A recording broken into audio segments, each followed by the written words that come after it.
Yeah, it's your boy K, and this is industrymuscle.com, and we here with none other than the Terror Squad Dom, Mr. Fat Joe. New album coming out in stores soon, The Darkside. July 27th, The Darkside. That's what it is, man. So, Joe, we got you here. You know what I mean? It's summertime. The album is about to be bumping, crazy. We heard a few of the joints, you know what I'm saying? And we noticed that you're coming a lot more lyrical on this one.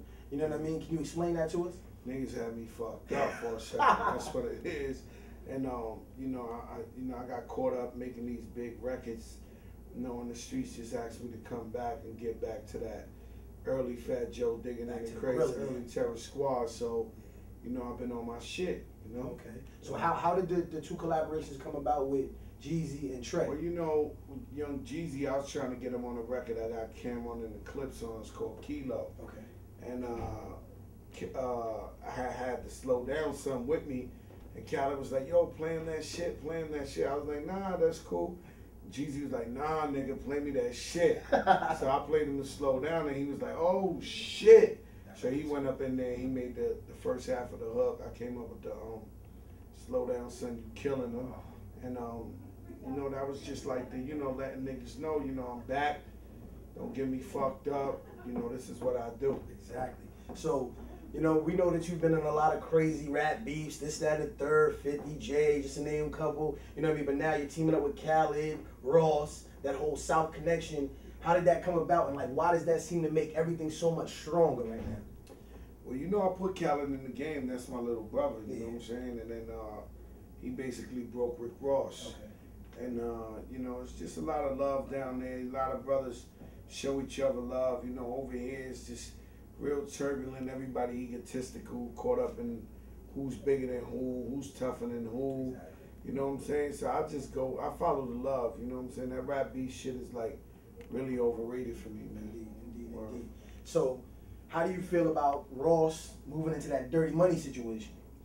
I mean, whatever he wants to do with his career is him. I just know he's a dope rapper, and he's a real dope rapper, and Puff, Yeah. You imagine you got Puff on your side all the time. Exactly. Ain't nothing like Puff Daddy. Ain't nobody did it like Puff Daddy in the world. Nah. You know what I'm saying? That's like coming on to the Bulls with Jordan. That's that nigga right there. Indeed. So how is Terror Squad, the label, doing? Are y'all still pursuing artists? Yeah, we good. Like we got a new artist named OZ out of Miami. We got another one, TA, out of the Bronx. We got an R&B singer named Shirlise. I'm putting it out with Rico Love together. We just grinding, man. We just making music. Khaled, he's always Terror Squad. Okay. Speaking of Terror Squad, you know what I'm saying? We know Remy Martin. We know you're good friends with Lil Wayne. We know you were with him in the studio the last day before he went in and everything like that. I went to see him last week. Exactly what I was just about to say. Have you seen Remy and Wayne since they've been inside? I've seen Wayne, but with Remy, me and her had a real nasty fallout. Okay. So I wish her the best. I know she got a kid. I don't wish nobody jail, but me and her, we ain't make amends, and we ain't really cool like that at all. Oh, I could dig it. But speaking of legal troubles, as of late, there's been a lot of allegations thrown your way. Definitely not good, but just allegations. Period. Any allegation is bad. Allegations, it's bad. Indeed. Terrible. So, how can you explain that, or can you talk about that? I never met. One of my mans. Was hanging out with some chick. I never met her. I never said hello to her. You know what I'm saying? Had no contact with her. We didn't even talk. Exactly. And there was 8 of us. Indeed. So the cops come up and say, there's they're investigating. The girl says she got her butt smooshed. Nah, real talk. So it's 7 of us. I don't talk to cops. So I was like, yo, if I'm being arrested, then, arrest me. If not, arrest me, and I'll get my lawyer. If not, I'll keep it moving. So they didn't hold us or nothing. They just let me go. Exactly. So I came back to New York. By the time I got back, it was all over the news. Exactly.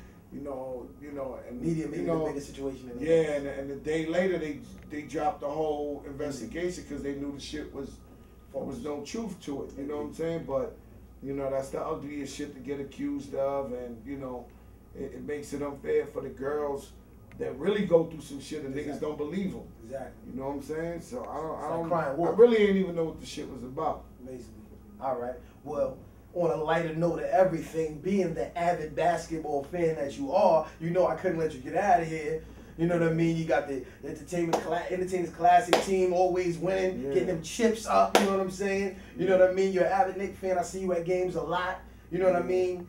How'd you get Amari to come to the Knicks? Because I know you had something to do with it. I know you had something to do with it, though. I think that $100 million. Oh yeah, that's a nice check. That is a nice check. I was with that nigga talking about let me hold something. I know that Welcome to New York party. Joe gonna be there with the album, and I just need my VIP pass in that thing, man. There's gonna be a lot of sparkles in the air. For y'all out there don't know what sparkles is, when them big bottles come around that club, it's real.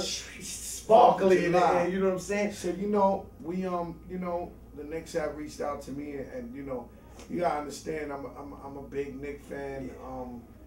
I remember going to the Garden when Jordan and Ewing looked this big because I was up there in the nosebleed. So now I sit in the woods and all that, and the ownership of the Knicks called me and said, "Yo, we going after Amari.